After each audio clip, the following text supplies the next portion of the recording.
segundo bloque en Barómetro Bursátil e iniciamos la sección de nuestros colaboradores. En primer lugar contaremos con Gonzalo Cañete, analista técnico y geopolítico en el sitio www.bolsaschool.com.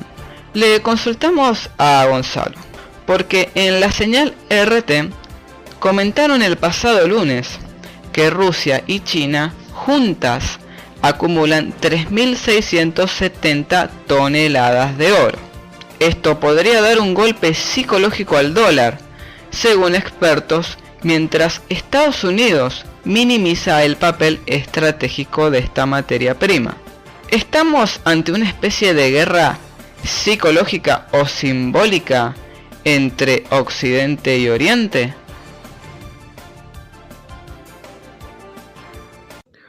Bueno, con respecto al oro, lo que estamos es no ahora, sino los últimos 10 años, en una transición clarísima. Sin embargo, sigue teniendo el dominio aparente y teórico sobre el papel de la Reserva Federal de lo que se refiere al sistema monetario internacional. La Reserva Federal, desde el año 1945, o mejor dicho, desde el pacto de Bretton Woods, desde el acuerdo de Bretton Woods, la Reserva Federal se constituye como reserva de oro del mundo. Reserva de oro del mundo, o mejor dicho, más que del mundo, de los países aliados y las principales economías del mundo en aquella época.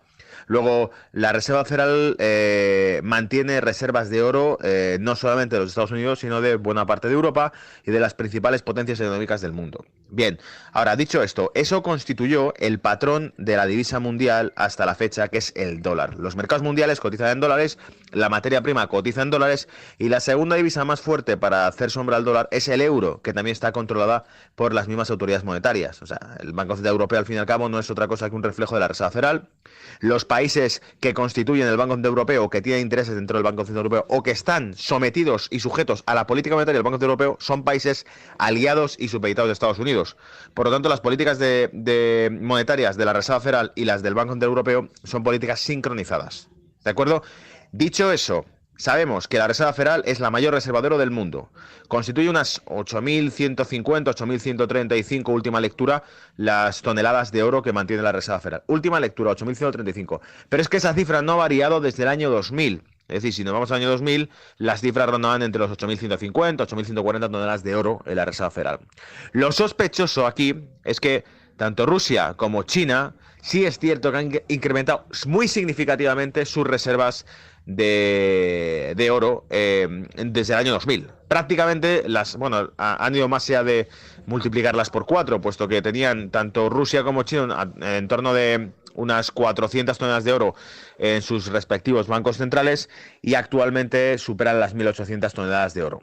De acuerdo, entre ambos, entre Rusia y China, constituyen una reserva muy importante a nivel mundial de oro, pero no llega al contenido teórico que tiene de oro la Reserva Federal. ¿Y por qué digo teórico?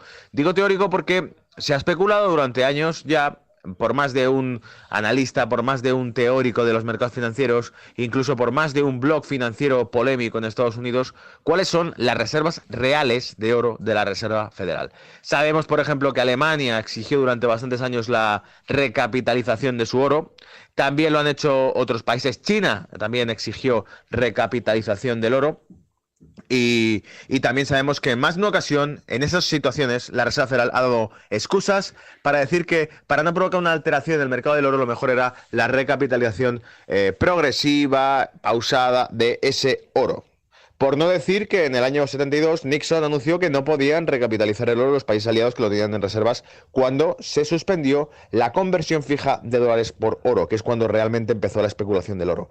En 1972 es cuando se anuncia una quiebra, por decirlo de algún modo, una quiebra del dólar, en el sentido de que Estados Unidos se convierte en una economía deficitaria y entonces tiene que utilizar la política monetaria para rebajar el valor del dólar y poder competir con otros países emergentes en aquel momento, una industria recuperada de Europa, una industria asiática también, en el caso de Japón, que empezaba a apretar fuerte, aunque sabemos que tanto Alemania como Japón eran dos economías que habían crecido bajo el paraguas o el amparo de los aliados, en este caso de Estados Unidos, es decir, la industria industria japonesa y alemana, que son muy significativas en el crecimiento de los 80 y de los 90, son dos economías que han sido ocupadas tras la Segunda Guerra Mundial por Estados Unidos y que por lo tanto funcionan como comodines, como amortiguadores del propio peso del dólar. Pero dicho eso, lo que no se puede negar y evitar hablar ahora es que eso está cambiando. En los últimos años, China tiene cada vez un peso más importante en el PIB mundial y las reservas de oro de China son cada vez más grandes. Rusia, por su lado, también. Y los BRICS, que es una alianza entre Brasil, Rusia, India, China y Sudáfrica, también están negociando desde hace ya varios años la creación de un banco mundial, la creación también de un patrón que no dependa de las reservas de dólares. Por lo tanto, el dólar queda aislado, cada vez se queda más solo en el escenario internacional y sus reservas de oro se mantienen estáticas, lo cual hace sospechar bastante, dado que obviamente el mercado del oro se ha ido moviendo. No es lo mismo la oferta de oro de hace años que la de actual. Y por lo tanto creemos que es bastante difícil de digerir y de metabolizar la idea de que la Reserva Federal no ha movido sus reservas de oro los últimos 18 años. Nadie se lo cree. Por lo tanto, hay mucho escepticismo en torno a esto. Y el papel del dólar, si se desclasificase realmente o se auditase públicamente cuáles son las reservas reales que tiene la Reserva Federal, quedaría muy, muy, muy en tela de juicio. Invito a los que nos escuchen a que investiguen, por ejemplo, pues los casos que hubo de comisiones de investigación por la crisis de 2008 en Estados Unidos. Y en esas comisiones, cuando la Reserva Federal fue invitada, están publicados, se pueden ver aquellas comisiones grabadas y auditadas para que vean qué tipo de respuestas dio la Reserva Federal ante preguntas como dónde iban los fondos de más de $1 trillón inyectados en la economía que habían contablemente sido extraviados. Entonces nos daremos cuenta realmente de la opacidad que tiene actualmente el dólar y del peligro que corre el sistema monetario actual en cambiar. Por eso estamos viendo una transición hacia todo. Las criptodivisas son parte de esa transición, no tendrían futuro ni tampoco tendrían tanta volatilidad y tanta especulación hoy en día si no fuese gracias a un sistema monetario inestable y la poca credibilidad que tiene el dólar. Si el dólar fuese una moneda creíble, las criptodivisas no tendrían la progresión que están teniendo ni alcanzarían el calado que están alcanzando actualmente. Le agradecemos a Gonzalo por su participación. Los invitamos a seguirlo vía Twitter, @GonzaloCanete, así como a visitar todos sus análisis en el sitio www.bolsaschool.com y en su canal de YouTube, Brújula de Mercados.